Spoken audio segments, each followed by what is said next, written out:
നമ്മളെല്ലാവരും, ഞാനടക്കമുള്ള ആൾക്കാർ, ഞാൻ എന്താ പറയാ, അന്തസ്സോടെയോ ശകലം എന്താ പറയാ വേണ്ടിയിരുന്നില്ല എന്നുള്ളൊരു അവസ്ഥയിലോ അല്ലെങ്കിൽ മാനക്കേടോടോ കൂടിയൊക്കെ ഞാൻ പറയാം, കോടികളോളം നമ്മളൊക്കെ പഠിക്കാൻ വേണ്ടി ചെലവാക്കിയിട്ടുണ്ട്. അതിൽ പലതും ഗുണം കിട്ടിയിട്ടുണ്ട്, ഗുണം കിട്ടാതെ പോയിട്ടുണ്ട്. അതില് പലപ്പോഴും നമ്മൾ തിരിച്ചറിയാത്തൊരു ഒന്ന് രണ്ട് കാര്യങ്ങളുണ്ട്. ചേഞ്ചും ട്രാൻസ്ഫോർമേഷനും തമ്മിലുള്ള വ്യത്യാസം നിങ്ങൾക്ക് അതിനെ കുറിച്ച് ശ്രദ്ധിച്ചിട്ടുണ്ടോ? What is the difference between change and transformation? ശ്രദ്ധിച്ചിട്ടുണ്ടോ? Change and transformation. ചേഞ്ച്. അപ്പൊ ഇവരോട് അതിനെ പറ്റി ഒരു പ്രസന്റേഷൻ ഉണ്ടാക്കി തരാമോ? അപ്പൊ അവര് വളരെ രസകരമായിട്ട് ചെയ്യുന്നത്, ചേഞ്ച്. നമ്മുടെ ജീവിതത്തിലൊക്കെ ഇത് സംഭവിക്കാറുണ്ട്. നമ്മളൊരു ചേഞ്ചിന് വേണ്ടി ഇറങ്ങിയിരിക്കും. ഒരു നല്ല ബ്യൂട്ടിഫുൾ ആയിട്ടുള്ളൊരു ഇത് മണ്ണുകൊണ്ടുള്ള ഒരു പാത്രമാണ് പ്ലാൻ ചെയ്തിട്ടുള്ളത്. നമ്മളെ ഓർഗനൈസേഷനെ ഭയങ്കര ഇന്റർനാഷണലി ഗ്ലോബലി യാത്ര ചെയ്ത് ഭയങ്കര നമ്മൾ ഞാനൊക്കെ ചില പ്രോഗ്രാമുകളിൽ ലക്ഷങ്ങളൊക്കെ കൊടുത്തിട്ട് ഭയങ്കര പ്രതീക്ഷയായിട്ട് പോയിരിക്കും. അപ്പോൾ ഇത് കഴിയുമ്പോഴത്തേക്ക് നമ്മൾ വേറെ ലെവലിലേക്ക് മാറും. ഇവിടെ കുറച്ചെങ്കിലും പേര് ചിരിക്കുന്നുണ്ട്, കാരണം സിമിലർ എക്സ്പീരിയൻസിൽ ആയിട്ടുള്ള കുറെ പേരുണ്ട്. സോ എന്നിട്ട് നമ്മൾ ചാടും. ഈ കേട്ടതിന് ശേഷം നമ്മൾ വാട്സാപ്പിലും ഇതിലൊക്കെ വീഡിയോയിലൊക്കെ കണ്ടില്ലേ, അതായത് സിംഹത്തിന്റെ വാലിൽ പോയി പിടിക്കുന്ന കുരങ്ങനെ കണ്ടിട്ട് ഇത് ഏതോ ആരുടെ ക്ലാസ് കഴിഞ്ഞിട്ടാണോ ഈ കുടിക്കുന്നത് പറയുന്നത്. സോ ഇതിലെന്താ ഉണ്ടാവുക വെച്ചാൽ ഒരു പാത്രം മാറ്റാൻ ശ്രമിക്കുന്നതിന്റെ ഇടയിൽ വീണ്ടും അത് പൊട്ടി എന്ന് വരും, കേടുവന്നു. ക്ലിയർ? ആ പൊട്ടി കഴിഞ്ഞാൽ പിന്നെ അതെന്താ ഉണ്ടാവുന്നത്? അത് വീണ്ടും പൊടിച്ച് പിറ്റേ ദിവസം മണ്ണ് തന്നെ ആയി പഴയതിലേക്ക് തിരിച്ചു വന്നു.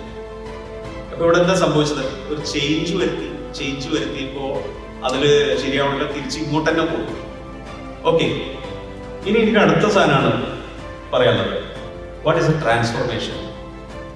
ട്രാൻസ്ഫോർമേഷൻ എന്ന് പറയുമ്പോഴത്തേക്കും നമുക്ക് അതിന് രസകരമായ ഒരു ചിത്രത്തിലൂടെ അവർ പ്ലാൻ ചെയ്ത് വെച്ചിട്ടുണ്ട്.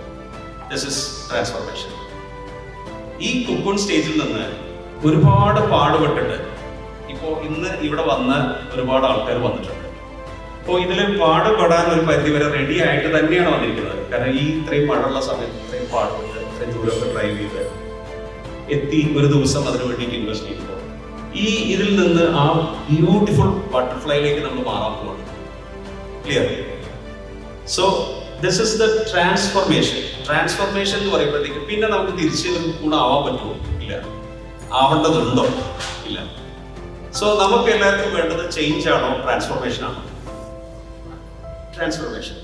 സോ ഇനി എനിക്ക് നേരത്തെ ഞാൻ സംസാരിക്കാൻ ശ്രമിച്ചതാണ്, ഞാൻ അതൊന്നുകൊണ്ട് റിപ്പീറ്റ് ചെയ്യാണ്. നമ്മളെല്ലാവരും മോട്ടിവേഷൻ്റെ ആൾക്കാരാണ്. പ്രത്യേകിച്ച് ബിസിനസ് ചെയ്യുന്ന ആൾക്കാർക്കൊക്കെ, അല്ലെങ്കിൽ ഇന്നത്തെ കാലത്ത് രാവിലെ എനിക്കത് ഒന്ന് കൈവന്നിക്കും. രാവിലെ ഒരു 6 മണിക്ക് മോട്ടിവേഷൻ വീഡിയോ കാണുന്ന ആൾക്കാർക്ക് കൈവന്നിക്കും. രാവിലെ ഉണർന്നു കഴിഞ്ഞ് കഴിഞ്ഞാൽ മോട്ടിവേഷൻ വീഡിയോ കാണുന്ന പേടിക്കണ്ട, ഞാനൊക്കെ കാണുന്നുണ്ട്. ഒന്ന് കൈവന്നിക്കുക, ആത്മാർത്ഥമായിട്ട് കൈവന്നിക്കുക. പോട്ടെ, രാത്രി കാണുന്ന ആൾക്കാരുണ്ടോ മോട്ടിവേഷൻ? അല്ലേ? ഒരു ദിവസത്തിൽ എപ്പോഴെങ്കിലും കാണുന്ന ആൾക്കാർ എല്ലാവരും ഒന്ന് കൈവന്നിച്ച് ഓൾമോസ്റ്റ് 90%, അല്ലേ? 90%.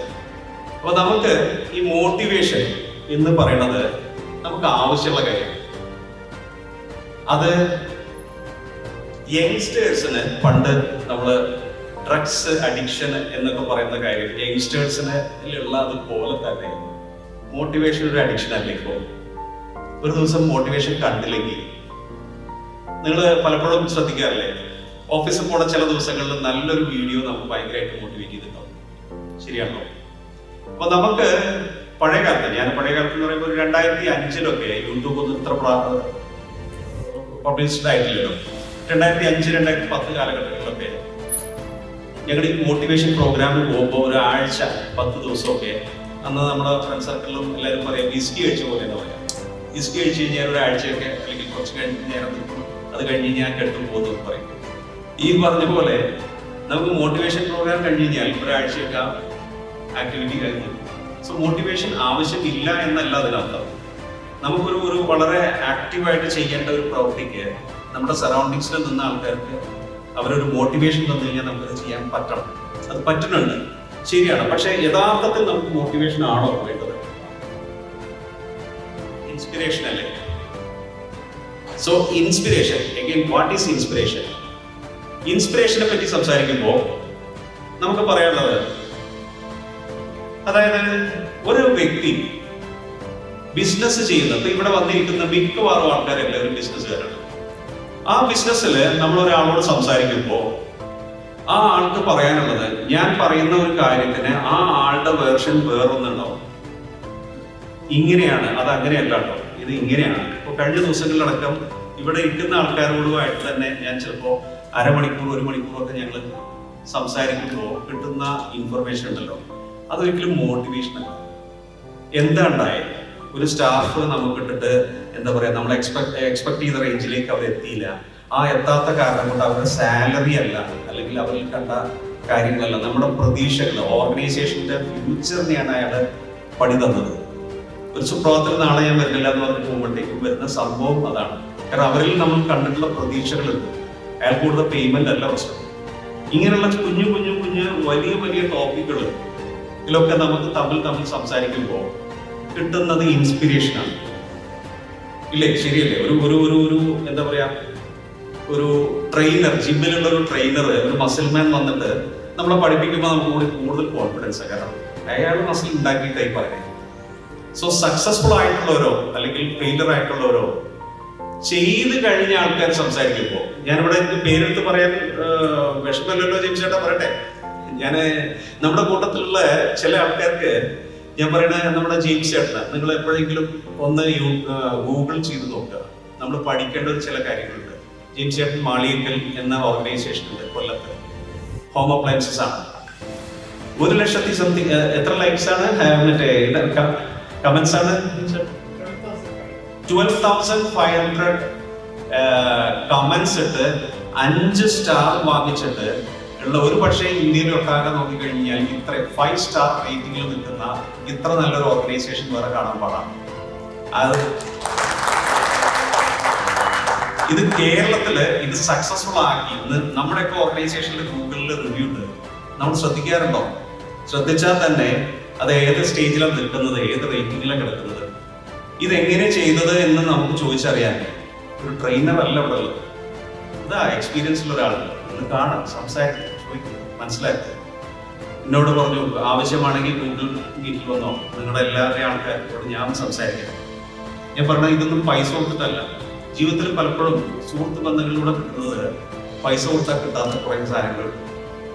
കഴിഞ്ഞ ദിവസം ആരോ പറഞ്ഞു, സെക്രട്ടേറിയറ്റിൽ ഒരു കാര്യം വളരെ അത്യാവശ്യമായിട്ടൊരു ഒരു പ്രശ്നം വന്നപ്പോൾ അത് സോൾവ് ചെയ്യാൻ നീ വാടാന്ന് പറഞ്ഞിട്ട് അവിടെ നിന്ന് വിളിച്ചു പോയി അത് പോയി പറഞ്ഞ് ശരിയാക്കി കവർ ചെയ്തിട്ടുണ്ട്. ഇപ്പോ coming back to this point, so we need mentoring.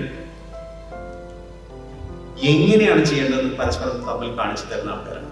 So ഇതില് എനിക്ക് നിഷാന്ത് ഭായിയെ കുറിച്ച് പറയുമ്പോൾ ഞാൻ പരിചയപ്പെടുന്ന എൻ്റെ ഒരു സുഹൃത്ത് മോഹൻദാ, നമ്മുടെ ഇങ്ങനെയുള്ള ഒരു ട്രെയിനിങ് പ്രോഗ്രാമിൽ പരിചയപ്പെട്ട ഒരു സുഹൃത്ത് 10-12 വർഷം, 15 വർഷമായി ബഷീർ ഖാൻ എന്ന് പറഞ്ഞ കാലിക്കറ്റ് ഇവിടെ ഉണ്ടാവും, പ്രോഗ്രാമിൽ വരാൻ ചാൻസ് ഉണ്ട്. ബഷീർ ഖാൻ മുഖാന്തരമാണ് ഞാൻ നിഷാന്ത് സാർ പരിചയപ്പെടുന്നത്. ഈ പരിചയപ്പെട്ട് കഴിഞ്ഞപ്പോൾ ഗോൾഡിനെ കുറിച്ചിട്ടും പല കാര്യങ്ങളെ പറ്റിയൊക്കെ സംസാരിച്ച് കഴിഞ്ഞതിന് ശേഷം ഞാൻ ഈ ആശയം എനിക്ക് വളരെ സിംപ്ലിഫൈഡ് ആയിട്ട് പറഞ്ഞു തന്നപ്പോൾ ഞാൻ ആകെ എന്താ പറയാ ഫ്ലാറ്റായി. കാരണം ഒരുപാട് പ്രോഗ്രാമിനും കാര്യത്തിനൊക്കെ പോണ മനുഷ്യനാണ് ഞാൻ. ഒരു നാച്ചുറലി ഏതെങ്കിലും എന്തൊക്കെയാണ് നിങ്ങളെ കേൾക്കട്ടെ എന്നുള്ളത് ഞാൻ എപ്പോഴും ആരെന്ത് പറയുകയാണെങ്കിലും ഞാൻ ശ്രദ്ധയോടെ കേൾക്കും. കാരണം ഐ നോ എന്ന് പറയുന്നതിനേക്കാൾ കൂടുതൽ ഹൗ മച്ച് ഐ നോ എന്നാണ് ഞാൻ എപ്പോഴും ശ്രദ്ധിക്കാറുള്ളത്. കാരണം എനിക്ക് ചിലപ്പോൾ അറിയാമെന്ന് പറഞ്ഞതുകൊണ്ട് കാര്യമില്ല, നമുക്കത് എത്രത്തോളം അറിയാമെന്നുള്ള ചിലപ്പോൾ മുന്നിലിരിക്കുന്ന ആൾക്ക് കൂടുതൽ അറിയുണ്ടാവും. സോ ഇത് ടോട്ടലി ഡിഫറെന്റ് ആയിട്ടൊരു കാര്യം പറഞ്ഞു. ആ പറഞ്ഞ കാര്യം എനിക്ക് ഞാൻ പിന്നെ ഒന്നും ആലോചിച്ചില്ല. ഞാൻ ഒരു വർഷത്തിൽ ഞാൻ ഇനി ഒന്നും ചെയ്യാൻ പോകണ്ട. ഞാൻ ഏതായാലും എൻ്റെ ഗോൾഡ് ഡിവിഷൻ, കാരണം 27ഓളം ജ്വല്ലറിക്ക് ലീഡർഷിപ്പിൽ പുള്ളിയുണ്ട്. സോ ഗോൾഡ് ഡിവിഷനിൽ ഞാൻ ഇതിൽ കൂടുതൽ പരിചയപ്പെടാൻ വേറൊരാളില്ല, തുറന്ന് പറഞ്ഞു ഒരാളായിരിക്കണം. ഞാൻ അങ്ങനെ പരിചയപ്പെട്ടു, ഏൽപ്പിച്ചു. അതിന് എനിക്ക് വളരെ സക്സസ്ഫുൾ ആയി കഴിഞ്ഞപ്പോൾ എനിക്ക് നമ്മുടെ ചേംബറിൽ ഫസ്റ്റ് സാധനം നമ്മൾ തമ്മിൽ പരസ്പരം സംസാരിക്കാറുള്ളത്, ഇങ്ങനൊരു ആളുണ്ട്, അടുത്ത പ്രോഗ്രാമിൽ നമുക്ക് എന്തായാലും പ്ലാൻ ചെയ്യണം. അത് എന്തായാലും എന്താ പറയാ, വളരെ വലിയൊരു അർത്ഥമാണ് അതിനുണ്ടായത്. അതിന് 10-300 കൂടുതൽ ആൾക്കാരാണ് എൻക്വയറി വന്നത്. നമുക്ക് ഇന്ന് 100 പേരിൽ ഒതുക്കണം എന്നുള്ളൊരു പ്ലാനിലാണ്. 100 കൂടുതൽ കുറച്ചേ പോയിട്ടുള്ളൂ. പക്ഷെ എന്തായാലും പറയാ, ആ ക്ലാസ് ആയിട്ടുള്ള ഒരു ഗ്രൂപ്പാണ് നമ്മൾ തന്നിട്ടുള്ളത്. നിങ്ങളിതിൽ ശ്രദ്ധിക്കേണ്ടത്, ഇന്ന് കഴിഞ്ഞ ദിവസം കേട്ടതും ഇന്ന് മനസ്സിലാക്കിയതും ഒക്കെ മനസ്സിൽ നിന്ന് കൂളായിട്ട് നിങ്ങളുടെ പുസ്തകം, നിങ്ങളുടെ ബിസിനസ് അതിലേക്ക് കൂളായിട്ട് ഇതിൽ ഇൻവോൾവ് ചെയ്തിട്ട് ഇന്ന് ഈ ക്ലാസ്സിൽ ഫുള്ളായിട്ട് ഞാനൊരു ഗ്യാരണ്ടി പറയുകയാണ് ITCCയുടെ ബിഹാഫിൽ.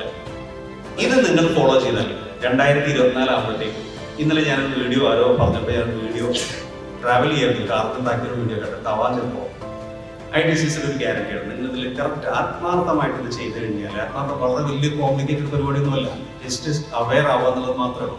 അത് നിങ്ങളുടെ ബിസിനസ്സിൽ അത്ര വലിയൊരു ഗ്യാരണ്ടീഡ് സക്സസ് ഉറപ്പായിട്ടും. ഇവിടെ എനിക്കറിയാം ഗൾഫിൽ നിന്ന് ഈ പ്രോഗ്രാം അറ്റൻഡ് ചെയ്യാൻ വന്ന ആൾക്കാരുണ്ട്. അതെന്തുകൊണ്ടെന്ന് വെച്ചാൽ ഒരു പരിധി വരെ നിഷാദ് സാറിനോടുള്ള ആ വീഡിയോ കണ്ടിട്ടുണ്ടാവാം. പക്ഷെ അതിൻ്റെയൊക്കെ അപ്പുറത്ത് ഞാൻ ചിലപ്പോൾ ചിലരെ വിളിക്കാറുണ്ട്, നിങ്ങൾ വിടരുത്, നിങ്ങൾ എന്തായാലും വന്നിരിക്കണം. പലപ്പോഴും എന്നെ അങ്ങനെ വിളിച്ചിട്ട് പലയിടത്തും ഞാൻ ഒരുപാട് സക്സസ് ഉണ്ടാക്കി.